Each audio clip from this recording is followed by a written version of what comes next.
Hello everybody, this is your girl Hershey and welcome to my channel Film-A-Tic Pop Pop Pop Pop, where I review everything from films, TV shows, television, music, whatever your dear heart desires. So today on the docket will be Jagged Edge. The movie is a great movie and it has inspired a lot of different movies. So I want you to grab your popcorn, drinks, candy, and let's get into it. All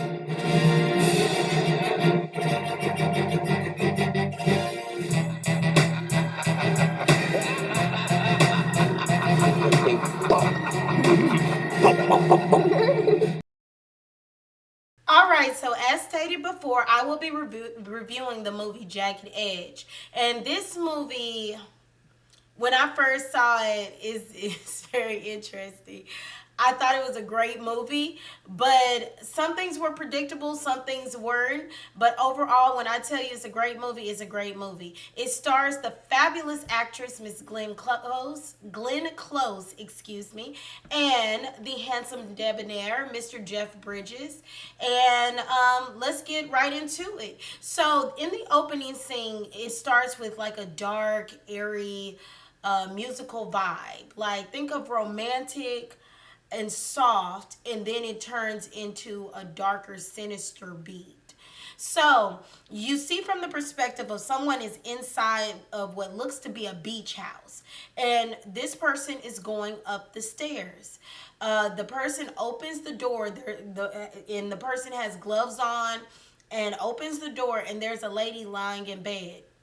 Now, the assailant has a mask on, hops on top of the lady, shows a knife that is a jagged edge knife, pushes it in the bedpost, and this scene ends with the lady screaming. So she's clearly dead with the word bitch written on the wall.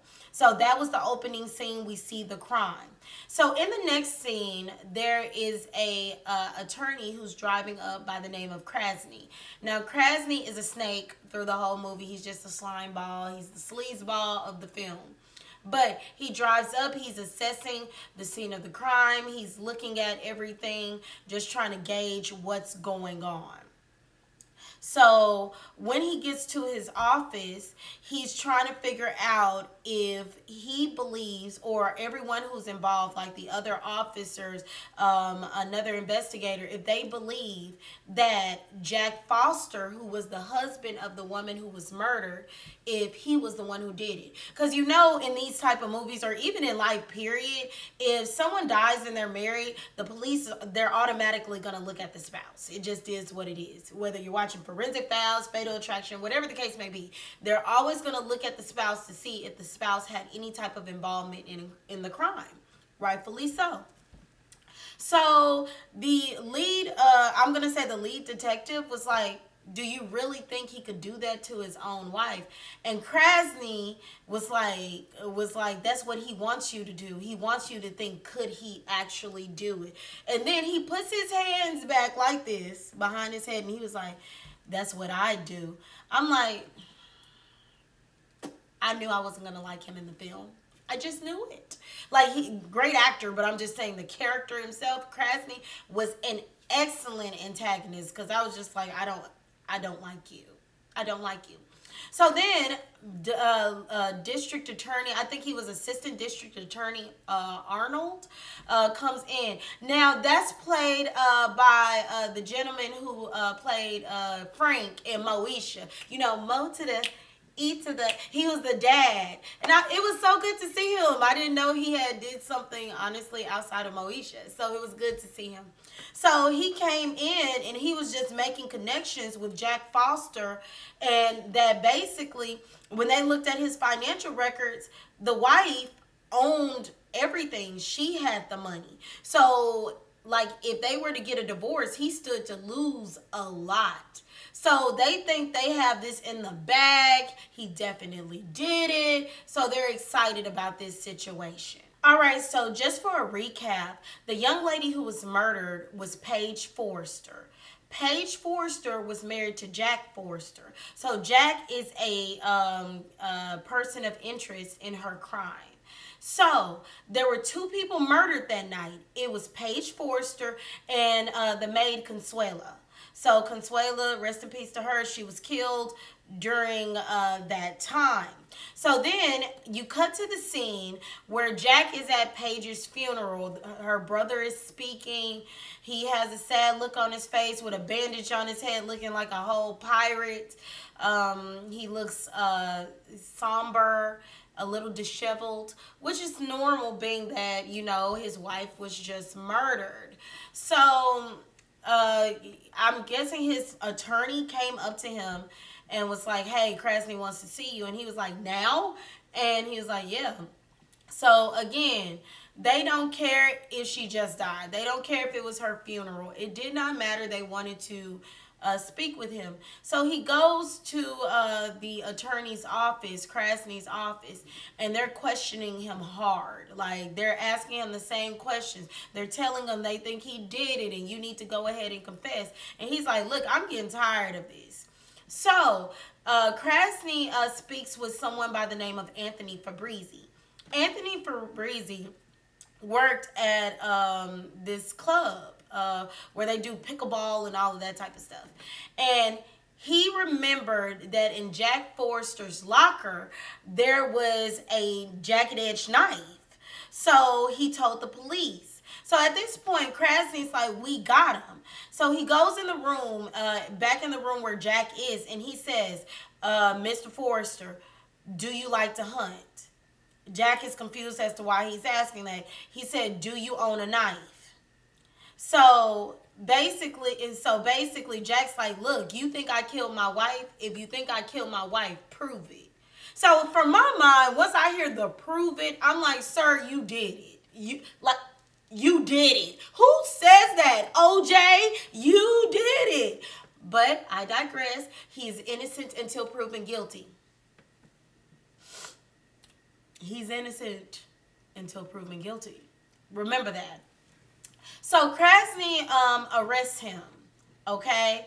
So in the next scene, we see that he's at the courthouse and they set his bond for $500,000. So now Jack is like, look, I need you guys to get on this. So the attorney that he had, he was like, look, we don't do criminal cases, basically, but we have someone in mind. Teddy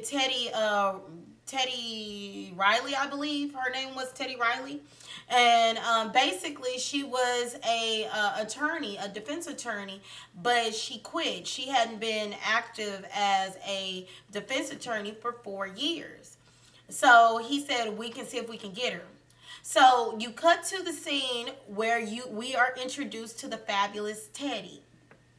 And Teddy is like, look, I don't do these cases anymore. I have my own case now that I'm doing. And because she's trying to make partner, they're pressuring her and saying, I really want to call you partner, but we don't want to lose this person as a client, meaning Jack Forrester. So we need you to take it. She said she would consider it. So, of course, she wants to meet him. All right.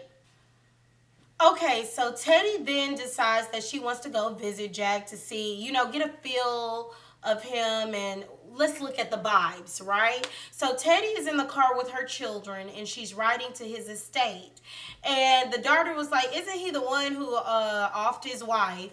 And Teddy was like, allegedly. So then her son was like, that basically means he's gonna get away with it. Now let's be clear. The son was foreshadowing what was going to occur, but guys, it's very interesting in between.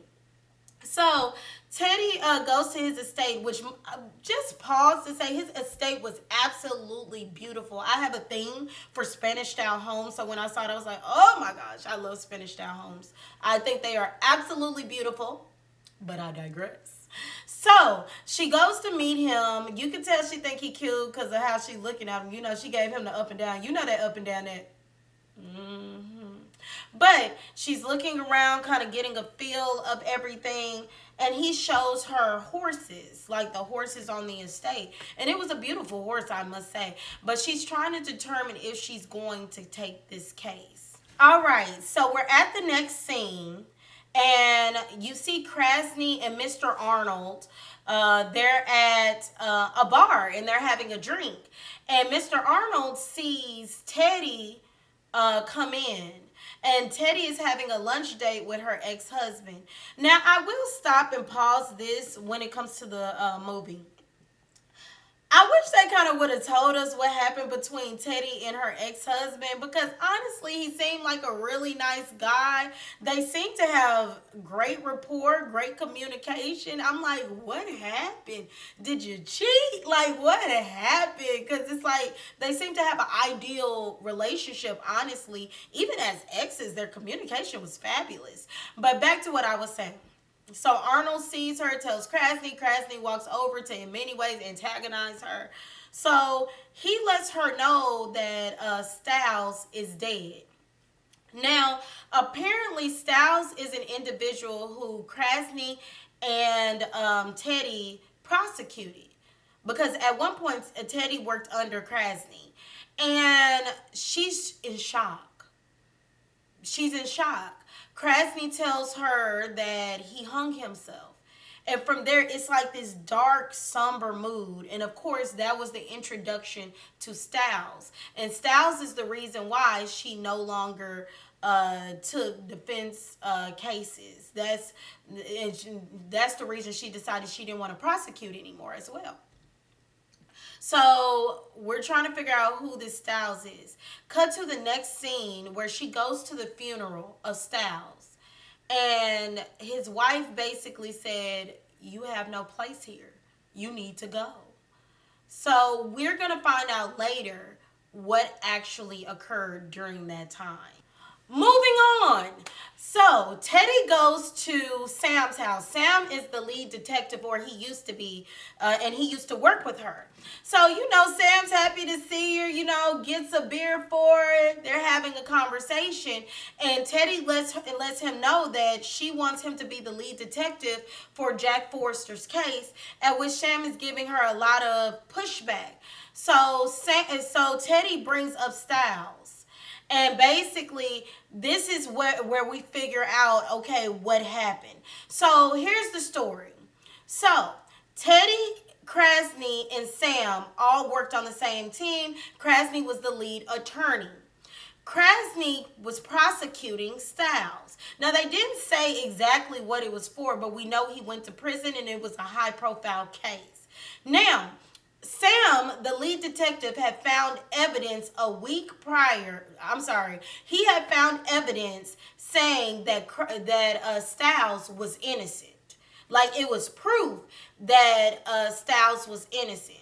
Krasny buried the evidence and still prosecuted Styles for whatever occurred. Teddy found out a week later about the evidence, but no one said anything. So this man was in prison for God knows how long for something he didn't do.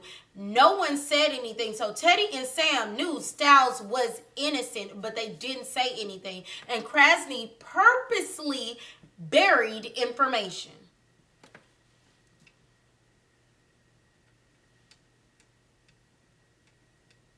Yeah, she needs to feel guilty. I was trying to have some sympathy for her because she found out a week after the fact, but she still could have said something to get that man off. She didn't say anything and went on her merry way. Now, I can give her credit for feeling some form of guilt, but you didn't feel guilty enough to where you continued to live your life while an innocent man was in prison.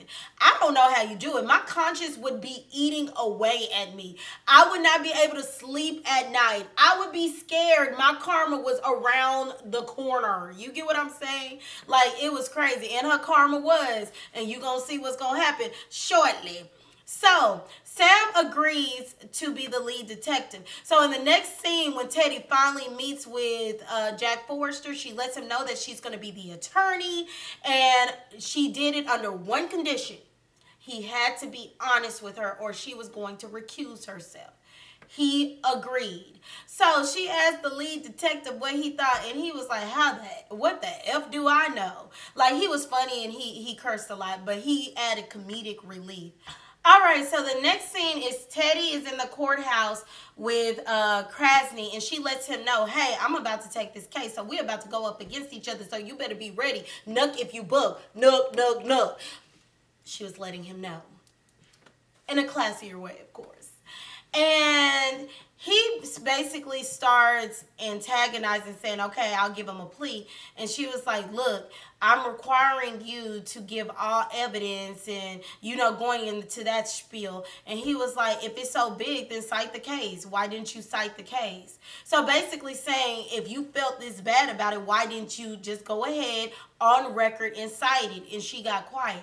So then he was like, does Jack Forrester do it for you? Because basically it seems like he tried to talk to her at one point, intimately or romantically, and she shut that down real quick. Meaning shut it down to Krasny. So Krasny was like, does Jack Forrester do it for you? Do you like him? Do you like him better? And she looked at him and she was like, yeah, I like him a lot. So you could tell there's something there where I felt uncomfortable. I'm like, the tension in the room. So she walks off, and she basically, before she does, says, I'm gonna nail you to the wall. Like, you gonna F around and find out, basically. So that was that scene. So this honestly was the funniest part of the movie, in my opinion, and this is when I knew the man was guilty. I'm just gonna keep it real. So Teddy had him reenact that night that his wife died. So he's like, I have to go in. He's breathing heavy. He's fighting for one tear to fall, which we never saw. And I'm like, girl, how are you falling for this? This man is clearly guilty. Like, his mannerisms it was just so forced. And I was just like, and he kept looking to see if she's crying. It's like a kid when they want your attention, so they do something and then they start crying, but they're not really crying. They're just making a whole bunch of noise just to get your attention. So something like this.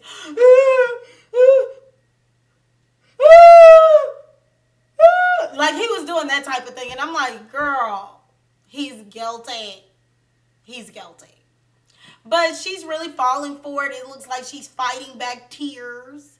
So she's continued. They go through that whole thing, and then they decide to take a walk. And she asked him if he ever had an affair.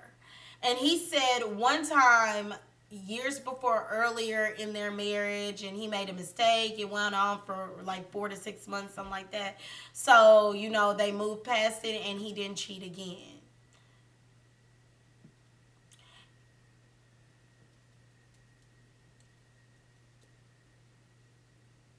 Mm-hmm. That's what he said.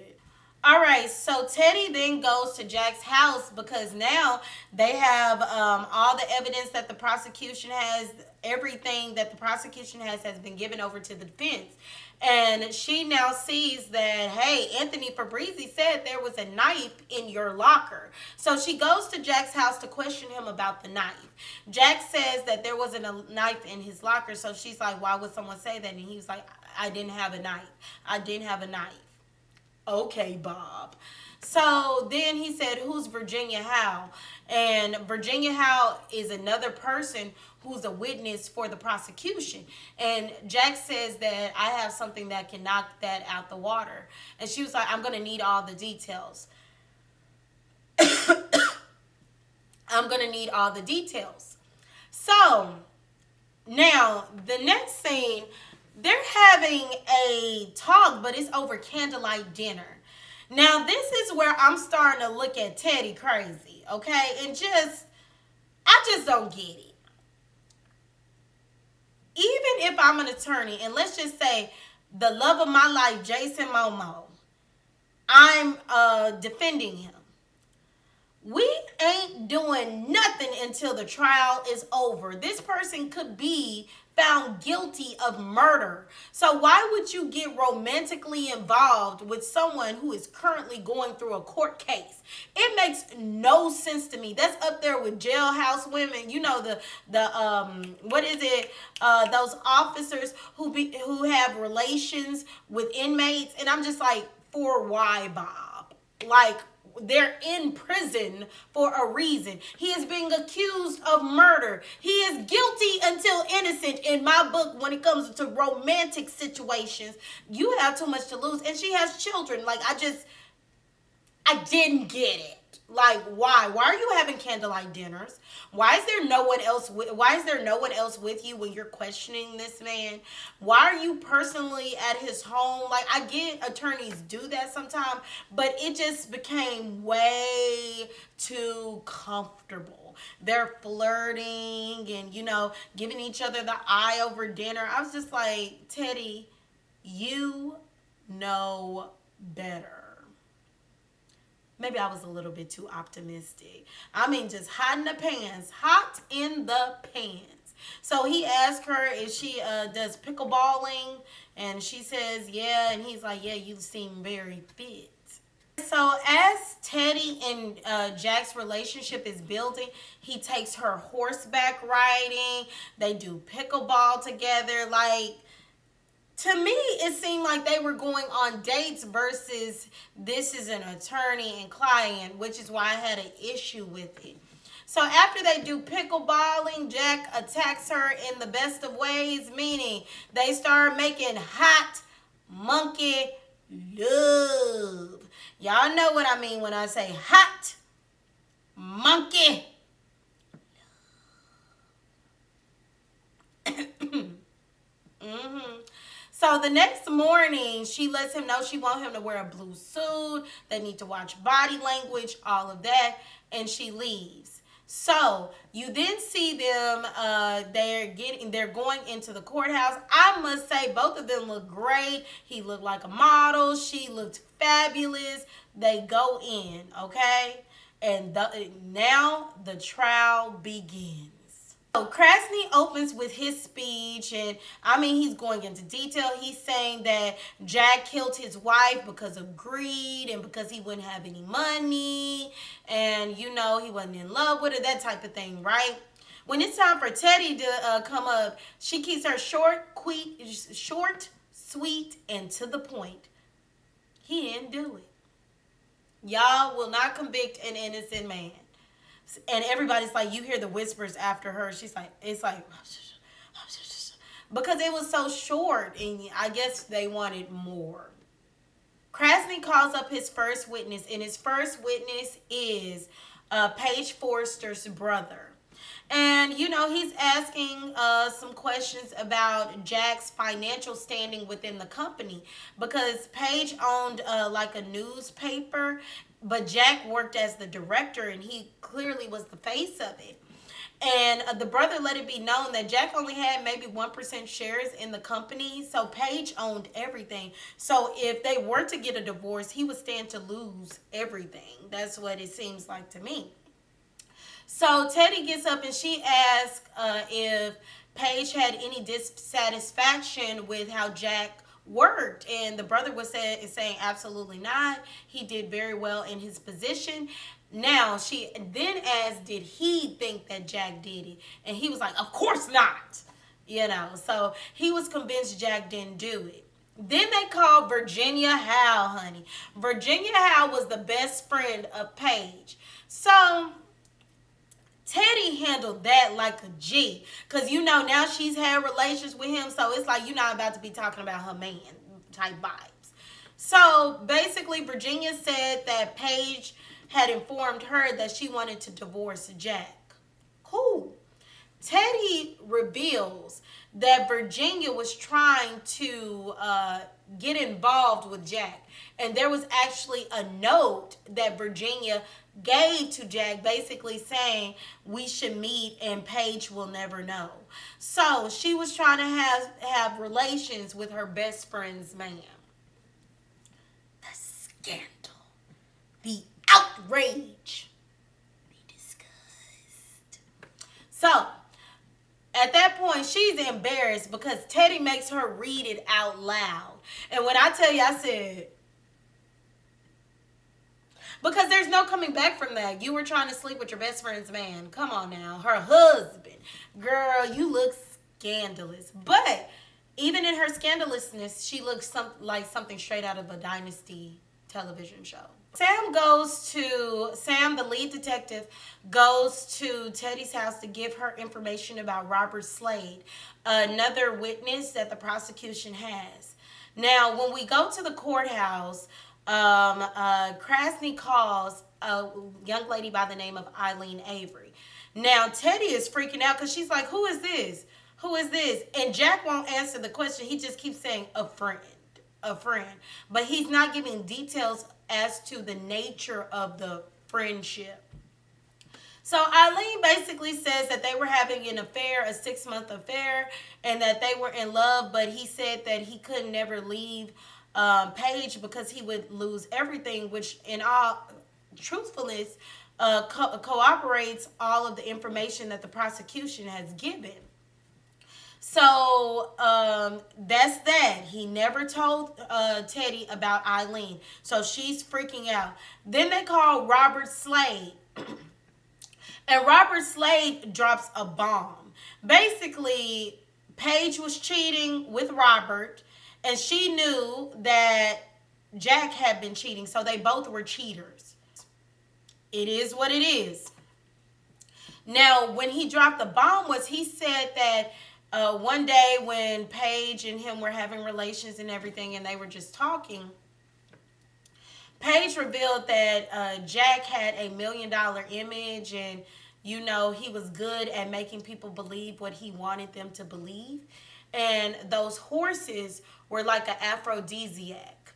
So basically, Teddy was getting played because he knew that was like foreplay to get a woman to do what he wanted her to do. So at this point, she's stunned. She's shocked.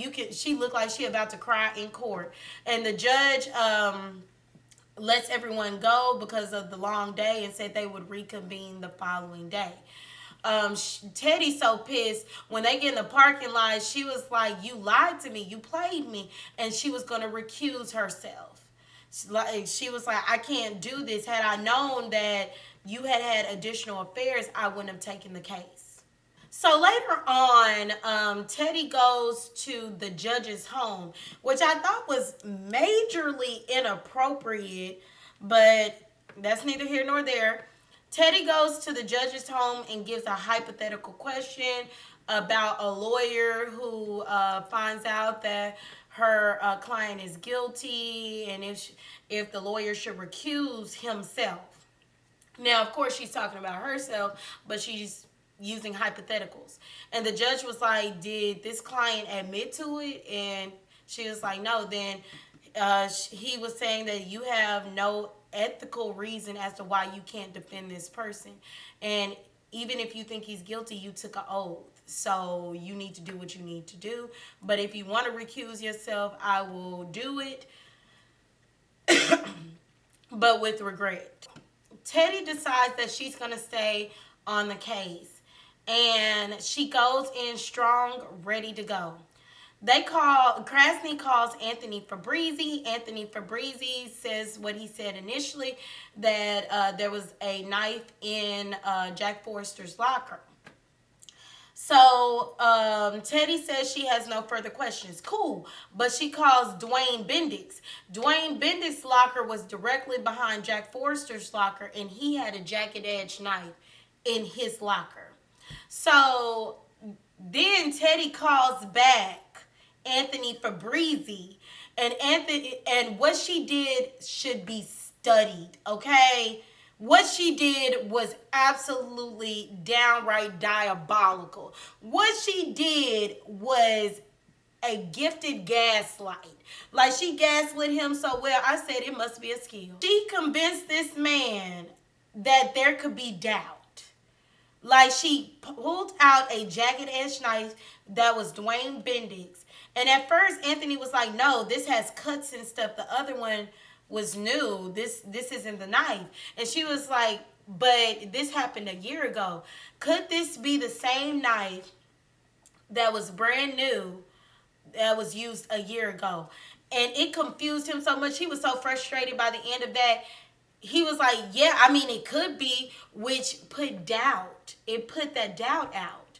So at this point, everybody's whispering. It's admitted into evidence. Krasny is freaking out because now his case is kind of crumpling at this point.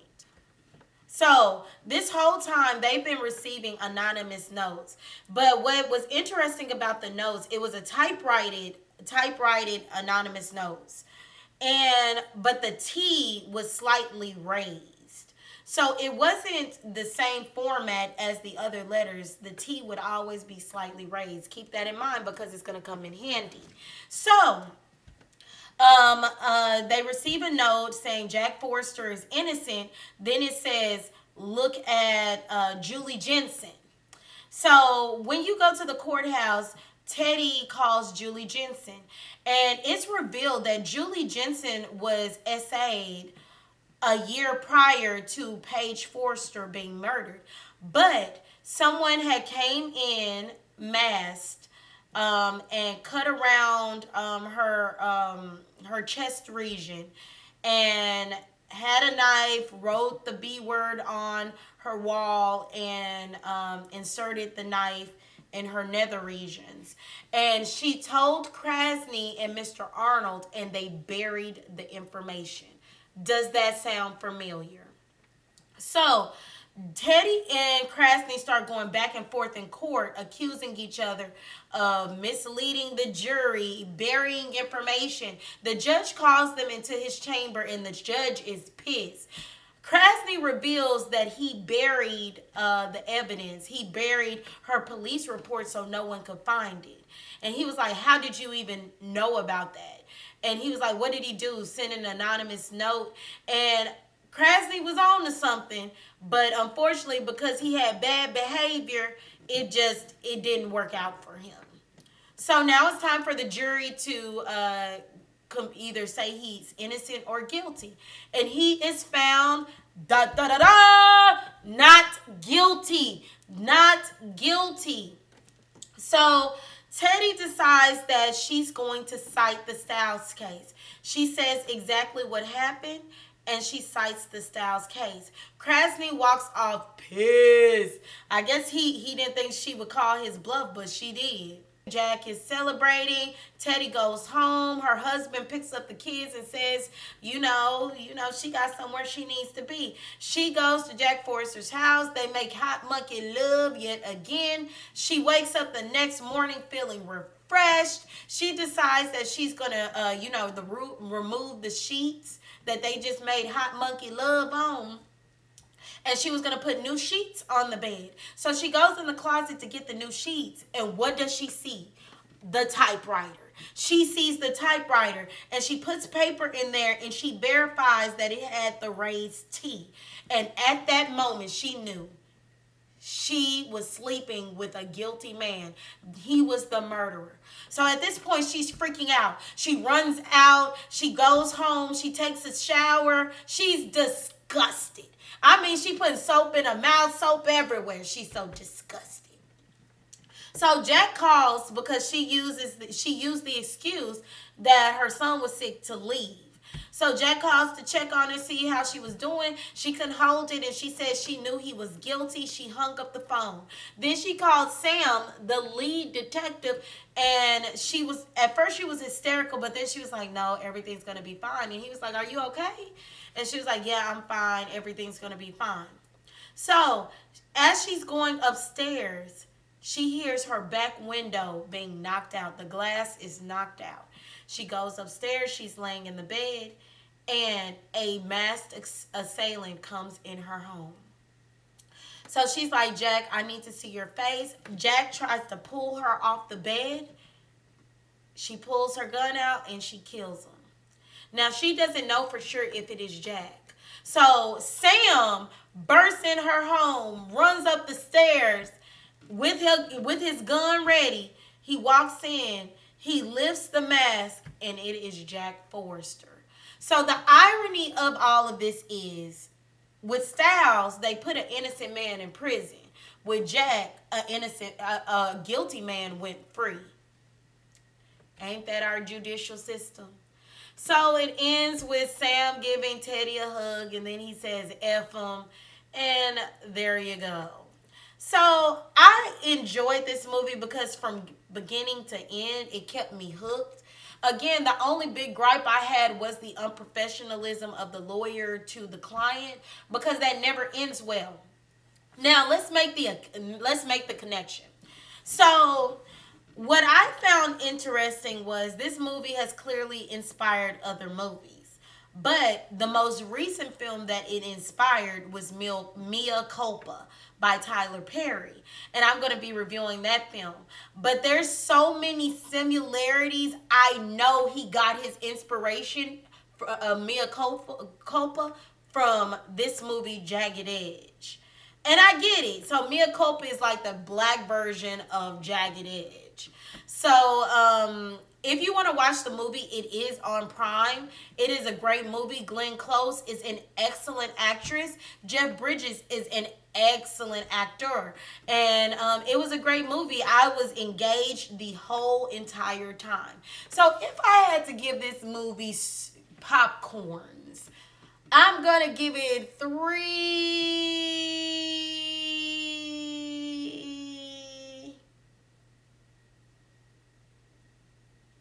popcorns out of four. So 3 stars out of 4. So it's a great movie. I think it's worth watching. And you guys tell me what you think. So that is my review of Jagged Edge, and I hope you guys enjoyed it. So I am putting myself on a schedule. Every Monday, Wednesday, and Friday, you guys will get a new review. And I hope you guys are enjoying it, because I am enjoying doing these. So until next time, stay positive, be blessed, give hugs all around. Many blessings to you all. Until next time.